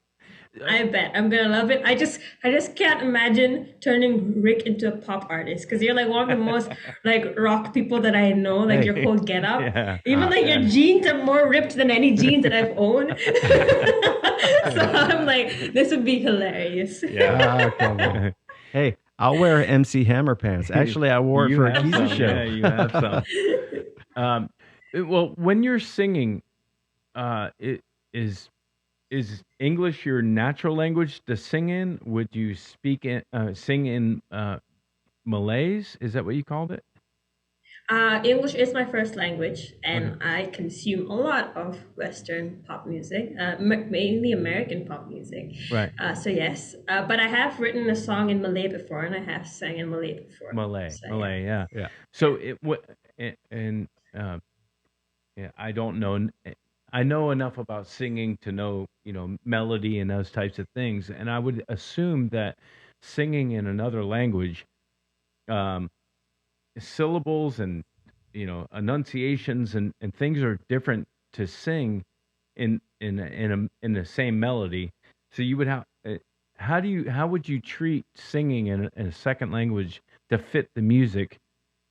How does that even work? I've heard people do it before, but I don't understand how it works. That's a good question. So the song that I wrote in Malay was I rewrote "Feel Alive" in Malay because everyone was like, "This is a great pop song. It's on the radio in Malaysia and in different countries. Like it's gaining lots of streams on Spotify and YouTube, and everyone's like a fan of the song. Why don't you do a Malay version so that more people who speak the native language here could understand that?" And I thought, oh well, this is gonna be easy. And I was like, oh my god, I can't translate the lyrics. I gotta rewrite them. So I had to dig back into like the essence of the song and what I wanted to convey. And that essence was that no matter how many people are in your corner and are supporting you, and no matter how many people you surround yourself with, you're never gonna be happy unless you choose to be happy, because happiness comes from within. So, and that was a tough lesson to learn in the pandemic because I was surrounded by so many lovely family members, and I would still be like, oh my God, I'm still not happy. And my mom had to be like, yo, it's your responsibility to get yourself happy. Yeah. And so to write that in Malay was literally a lot of Google Translate, making sure I got the words right, getting sure the meanings fit into the syllable count. Yeah. I know Mandarin is a much more challenging language because they actually have more inflections that you got to be mindful of. Yeah. Whereas in Malay, it's not too bad. Like it's kind of like English, where you could change the inflections of the words and it wouldn't really mean a different meaning. Right. I think syllable count is the most important part of what you're talking about, making phrases work, and rhyming. Yeah, and conveying the message that you're trying to sing. But syllable count, if a song is already written, it's got to be brutal. I don't understand how you guys do that. Yeah, it would be tough. But that's the thing about when you're starting to sing songs in different languages and stuff like that, is that you're gonna have to work on making it work, like Shakira, or singing in Spanish, or those types of things. It's got to change it for you guys. And I think syllable count is kind of the biggest thing that changes. So syllable count meaning Syllable count, like that's 4 syllables to say that. what thing. you're talking about. You're talking about. But if she's singing in another language, and what she has to say is a da da da da da da da, it no longer fits in a phrase of. Yeah. And I've heard that in songs where it was in different languages. Like, it sounds weird, right? Yeah, I mean, how do you make that even work? I don't know. Is it a? She rewrites it. It I figures know, out. but is it a drum, like it's a rhythmic thing? That's what I was looking Yeah. for. So the music's already got a fixed rhythm of Right. 1, 2, 3, 4. So you have to 2, change 3. the rhythm of it to make it She work. no, she's got to fit her enunciation of what she's singing, and that's where the rewriting comes to make the syllables count and the context of the words Yeah. still mean what they're supposed to mean. Right. And that's got to be Yeah. brutally hard. Yeah, I would think so. Yeah. I mean, it took, I think, no, I think it was still fun. I guess it's your expertise. My favorite thing to do is songwriting. Yeah. Ask me to do electric guitar solo, and I would fall on the floor and probably never be able to accomplish it. Probably I'll do like that a for year's you. I'll do that for you. No worries. Exactly. So that's where different people come. Ray's one of the best Everyone. guitar players I've ever played with, by the way, just so you know. I just like to play guitar. He's a bad mofo.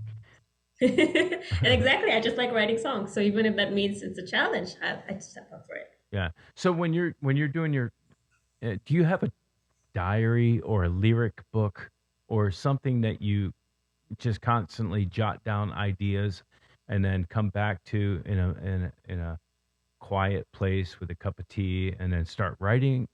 Or what's your writing process typically like when you would sit down to put something down?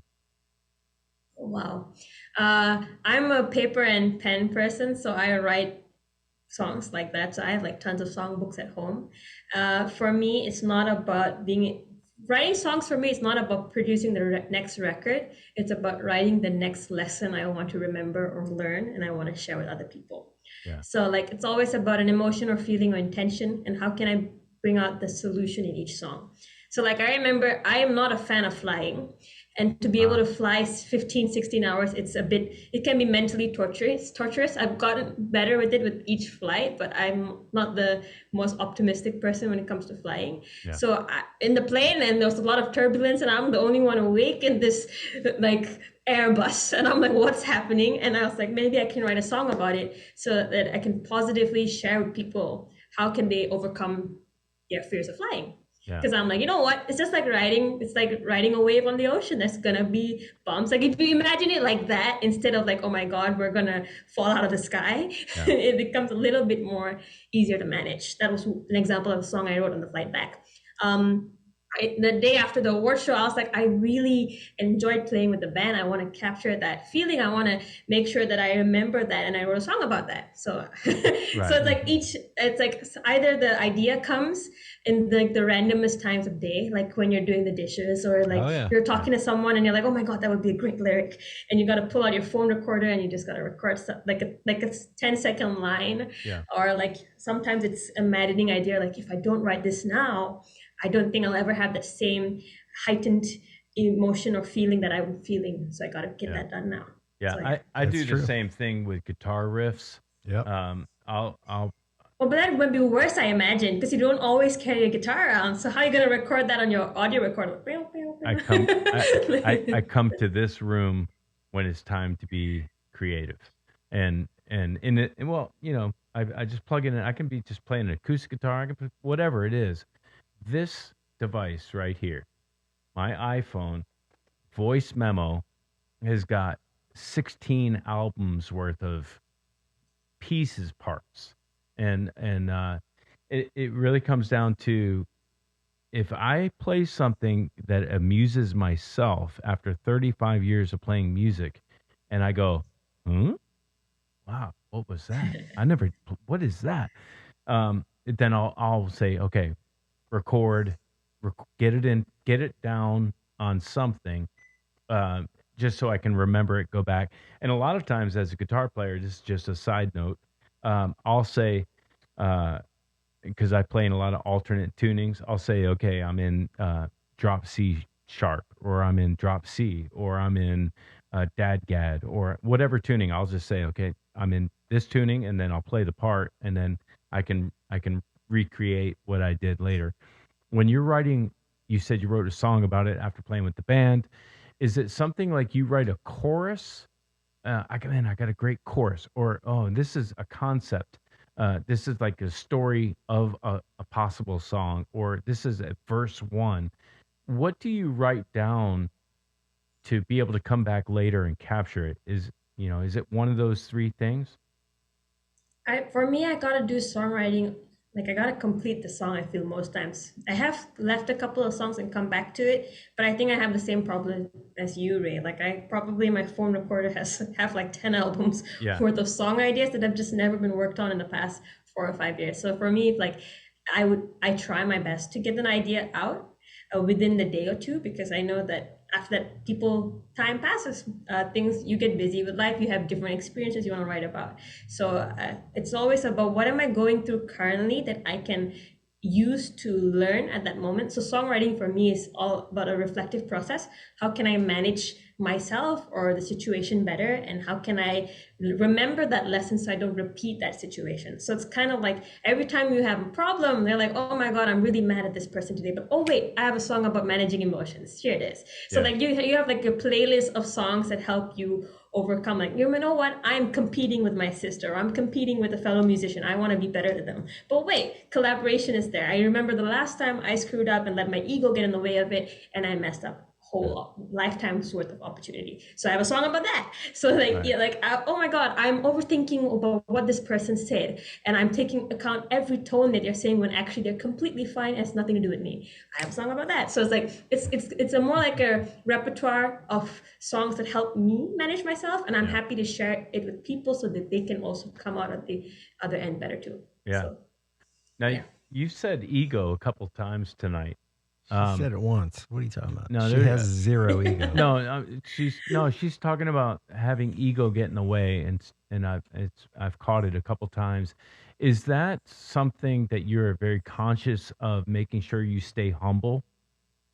Yes, if I'm not conscious, there will be drumsticks flying at me from every corner. Yeah. From He my knows all about that. family. Yeah. Yeah.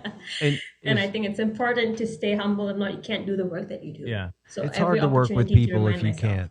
If you can't, yeah. Yeah. If you've got too much ego going on, it's hard to work with other musicians, especially. I mean, we're all so passionate about what we do, and easily get our feelings hurt sometimes, or whatever it might be. yeah. But the dangerous thing is with ego, you can never tell. Like you need people to point it out to you. I don't You know need about you guys, somebody but for else me, it's to like, tell you. like, Yeah. you need someone else to like tell you. And Right. yeah, I Agree. appreciate it. That's why Ray and I. That's Yeah. why him and I get along like brothers, Yeah. because of that. We call it. He calls it the locker room. We're just we easily can keep each other in check in a very lighthearted way. Yeah. Yeah. I mean, I tend to get really focused on the details of, all right, we got a show coming up. Make sure we have this cable, this cable, this cable, this cable. We got to do this. We got to do this. And he's like, man, relax. You already have a checklist for 6 of those things. Yeah. Everything's going to be fine. Right. Let's just have fun and play music. And I'm like, I get where he's coming from. oh yeah. But yeah, I know he's got himself covered, a couple of times over. So It's just a lot. What you were saying earlier here. it's just about- passionate. What she was saying earlier, though, about nobody really realizes what goes into doing a song, the rehearsal that went Yeah. into for you guys to play a song, and now amplify that Oh, time. let alone add all the production that Yeah. we Yeah. put on top of that. Like all of these screens go with us on stage. We have smoke. Yeah, We have it's crazy. we have way more lights than it's just all that. You got to get, and you got 3 of us that put it together. Yeah. So Well, and roadies. I mean, that's getting help and asking people and paying people yeah. to help you be the best you can be. And I think that we talked about Ramya, having someone there to help you, to tell you, relax, you're being difficult, or hey, everything's going to be okay. You need that person there. But what I wanted to ask you was, is this idea of ego and controlling ego, is that from a faith-based angle? Is that from your faith? I believe you're Hindu, right? I am Hindu, but where I learned, I would like to say, hold on, let me get my thoughts right up. I'm so sorry. Sure. Yeah. One of the things that I learned a lot about my life lessons is from ET ideas, because my family is not very religious. Yeah. We are people who practice a lot of Hindu things like, karma, what goes around comes around, being mindful. And I've heard about that a lot growing up as a kid. But to meet people at ET ideas where people pointed out to me like, hey, you're not actually working together as a team.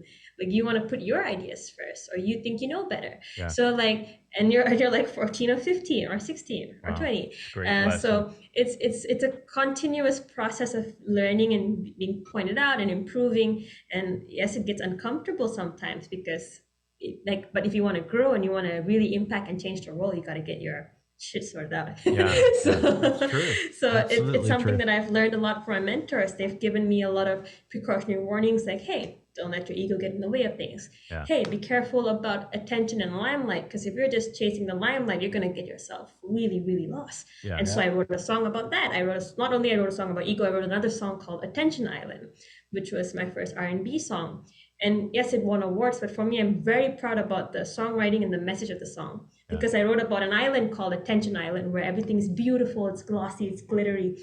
But if you look past that, everyone's empty inside.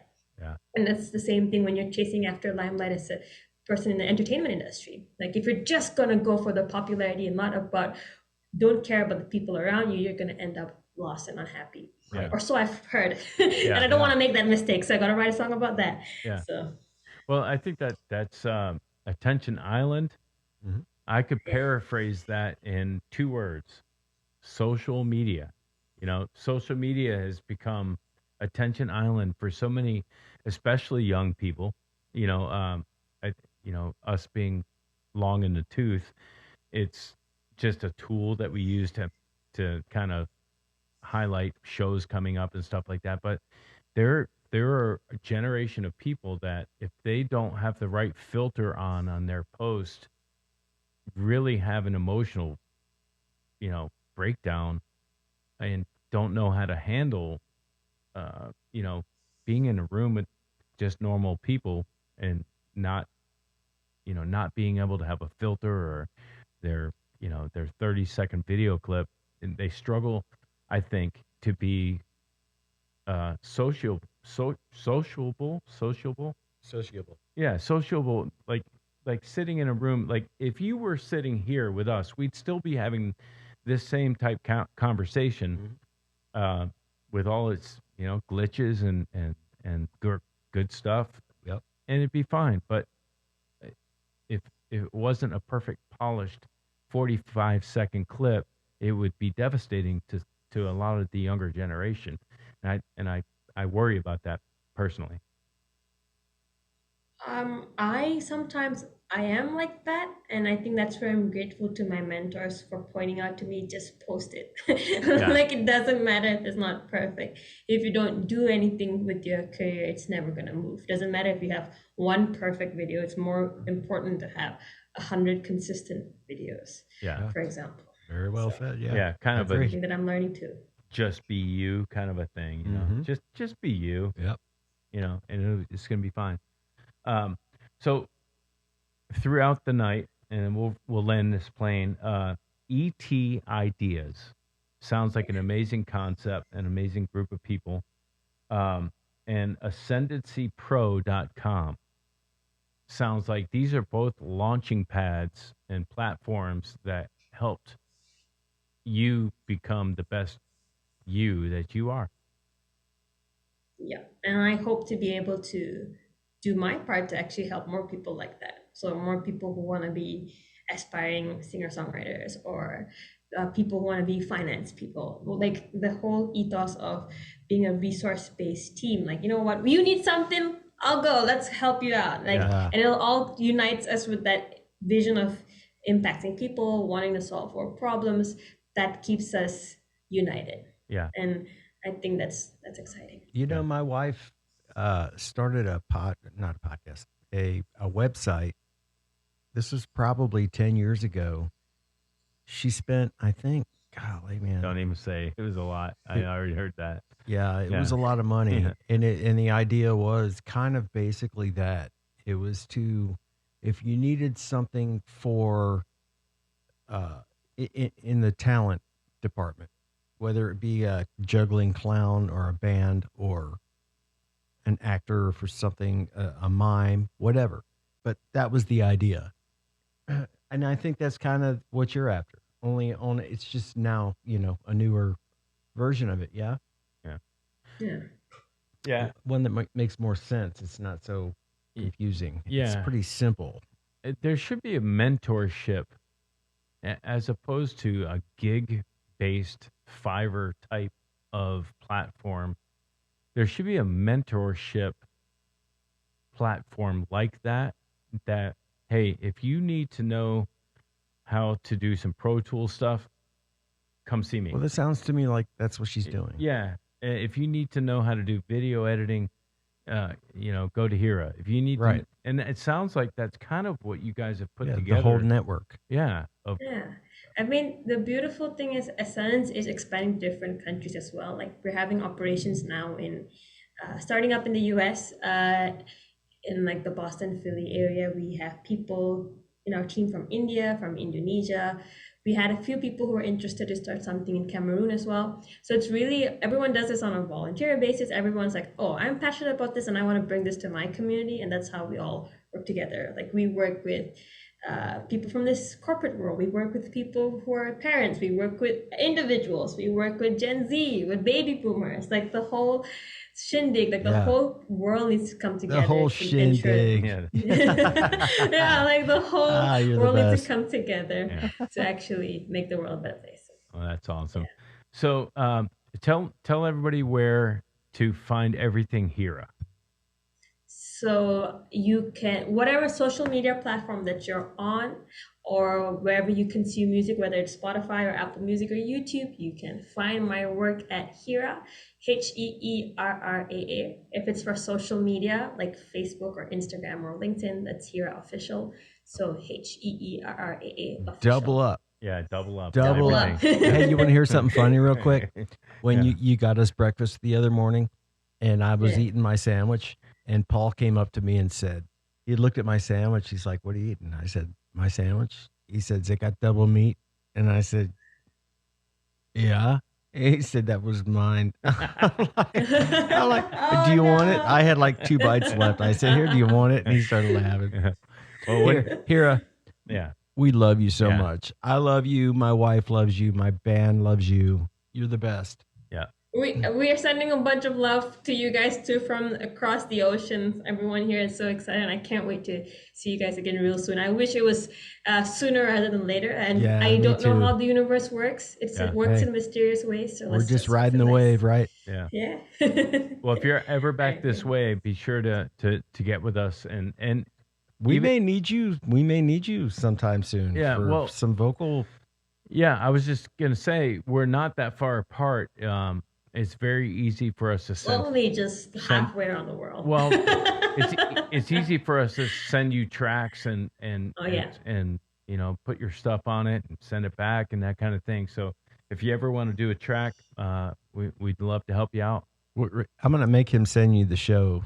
Which is I will send you good the morning, by the documentary. way. It's what 9, 10 o'clock in the morning. 9:30 in the morning your time. Yeah, Yeah. So can you send her the show tonight? I'll send it right now. This morning. I'll send it this morning. Yeah. So you can see what it is that the Giza is all about. Yeah, I'll send you the Giza thing. You can check that out. Side note, it's 9:30 in the morning. What is on your calendar for the rest of the day That's a good today? question. What are you doing the rest of the day? Today's voting day. So Whoa. we got to go out to the polls to vote. I didn't realize it was voting day Oh. when I had said yes. So then we were like, oh man, we got to go to vote. So and then my grandma and I are cooking lunch. She's doing all the heavy lifting again. I'm just like, once all the prep is done, I'm just there making dosa, but it's going to be an amazing time. Yeah. That's awesome. Hey, Lisa and I we got, I may have told you this, but we've got 14 acres that we just got. And we have the main house, and then there's a guest house with a 4-car garage underneath it. And upstairs is a complete full-blown guest house. So anytime you come in to this part of the country or Yeah, the world, You've got a place and you to need stay. a place to stay, Yeah. we've got you covered. And we'll jam Thank you, because guys. there's going to have a music room as well. Yeah. Yeah, we might meet the whole band again. We might meet Ray and the Yeah. other Hey, band. Yeah. You know, Hey, and we all can be there. easily put a band together Oh, behind yeah, you. we'll put a couple bands together. Yeah, we've got a We nice know a lot of musicians. bullpen of people. I mean, so other than going for a week to the Netherlands, I'll be back in Malaysia for a week, and then I'm going to the US to follow my sister to Philly and Boston. That's So awesome. it's still nearer to you guys compared to Yeah. being from Malaysia. I'm trying to see if we can get like go to like Nashville, Atlanta again, Yeah. but no plans have been confirmed yet because like our currency is 5 to 1 USD, which can be very painful. Yeah. So I'm looking also at like what else can I do to raise the funds. That's why I'm doing a lot of like corporate performances so that people can like fund the trip and everything like that. So it's exciting. We're still ironing things out, but yeah, just to let you know, September to like mid-October, I will be in the US, but I don't Okay. know how to get to you guys. So Yeah. we'll have to figure that We'll out. make sure that somehow. you know how to get to Hey, us. for somebody who doesn't like to fly, Yeah, she flies a lot. gotta right? It's go. very traumatizing. I'm It's like, very I'm a little claustrophobic. Yeah. Last time I flew, I did a couple of when I was touring with another band. I got stuck in the very back seat of this plane. oh, that was painful. Yeah. That's We painful. took off, and it was like looking up a tube, Yeah. and I got literally claustrophobic to where I was so uncomfortable. Yeah. I had to close my eyes and just not think Yeah. about what was happening at the moment. And I've flown a lot in my lifetime, Yeah. but that I last do that seat, too, but you can't do that for 16 hours. There's No. only so much you No. can. There's so many gods you can pray to. There's so much No. of possible scenarios you can So think many of. gods you But can at pray the end to. of like the first hour, you're like, what do I do for the other 15 hours? And you have Oh my another flight God. after that as well. So I'm glad that I wrote a song about I couldn't airplane. have done it. I couldn't have done it. There's no way. So here, if Rick and I were to do a road trip and came to Malaysia, what Yes. what would you recommend that he and I? Where would we go? I think what we'd would need a boat, by the way. Well, we'd fly there and then a boat. Oh. But what would we? What should we do? You don't need a to- boat. You just can fly to KL. Yeah. Unless Okay. you're going to go to the other side. You can also fly direct. Would we go to Kuala Lumpur, the KL, or would we go? Where would we That's go? a good question. It depends on how long you have. I think the first two things I would say are most priority when you get here is food. We have so much of good food that you can try Yeah. and different cuisines. Oh, tell them And- about your McDonald's or what you were telling us about. Oh yeah, like even our McDonald's have different food stuff than you guys. Like we have every time it's like Lunar New Year, we have like a Lunar New Year special burger. Like we have like the Korean stuff that's on the menu right now. We have nasi lemak, which is Malaysia's like breakfast dish. It's like rice and like how do I say rice, anchovies, peanuts, egg. It's like a weird combination, but it's Anchovy. I fantastic. love anchovies. Wow. Yeah, so that's on the McDonald's menu here as well for our breakfast. Wow. So it's very adapted. They call But it if you were to McRice? come here, Yeah, Mick Rice. no, it's just called nasi lemak. I think they would get stoned if we I call say it old man McRice. jokes. I'm sorry. I can't It's get all away from good. it. I like Mick Rice. I like it. I think they never thought of it. Now you gotta copyright that. I should copyright that. They owe me now. But as far as coming to the country, should we see what is the ocean on the left side of your country that I saw? So I saw Kuala Lumpur, and then if you look to the left, there's a big ocean, and then there's another ocean on the right side. Are those two Yeah. different oceans? So one of it is the Straits of Malacca. So yeah. So what I was gonna say, if you were to come here, food and like sightseeing would be amazing because we have a lot of beautiful beaches here. Yeah. We're surrounded by the ocean, so it's wonderful. Like coconuts all day long. Like I kid you not, Okay. it's wonderful. And if you like swimming or couple parts, we have like a few snorkeling and diving spots. We also have a little bit of like a few highlands. But if you guys are used to snow, this won't impress you because No. it's just a little. No, It's just that's like why your we spring. would come there to get away from it. I'm actually an ice skating coach, So if Oh, there was wow. no snow or ice, I'd be happy. He keeps it 69 degrees in the studio, and I'm like, dude, what are you doing? He's like, I work in an ice rink. It's cold in here. We kept our thermostat when we were in the US to 77, and even then I was like, this is way too cold. Oh wow. You and my wife would get along fine because I like it cool Yeah. when I'm in bed. But Yeah. yeah, if I'm like just in a room, I'm like almost take my shirt off sometimes. Yeah, it's 71 in here right now, which actually feels pretty good though. Yeah, But sometimes I come in here and I'm like shivering and wearing a hoodie or whatever. Yeah. Well, here. Yeah, but we have sorry, go ahead. Yeah, no, here I would love to come to Malaysia because I didn't even know where it was on the map until this interview, and I looked it up, and now knowing that the temperature is a nice constant warm, I'm Yeah. thinking November, December Malaysia trip, Yeah. 5-to-1 Yeah. currency. When you're on the equator, what do you expect? That's Is a it- hot heat. Is Yeah. it on the equator? Yeah, Okay. it's on the right Okay. smack on the equator. Oh wow. Okay, I didn't see that, but it's really cool to meet you, talk to you about your writing, your education, and most importantly, ET ideas and ascendancepro.com is really cool projects that I think have catapulted you to do some great things, and really cool talking. And to I've you. listened to quite a bit more of your music, which is really, really good. Thank you. I appreciate you guys taking the time to have this conversation and to have this discussion where Yeah. we can all grow from. You're and learn welcome on from here it. I anytime. appreciate it. Yeah. If you have anything new coming up or anything and want to be on, just let us know, and we'd be Yep. glad to talk to you again, and let us know when you're in the country. Yep. And like I said, Thank you. I love you. My wife loves you. My band loves you. Can't wait to talk to you again. And Yeah, I feel like I left some part of my family behind, so Yeah, you come did. back quick, man. Yeah, come back quick. exactly. Don't be a stranger. Yeah, you're the best. All Thank right. you so much for having me on the show. Yep. Stay on the line, and we'll chat afterwards here real quick. All right. See ya. You're watching the Original Music Podcast with your hosts Raymond Hems and Rick Gathman.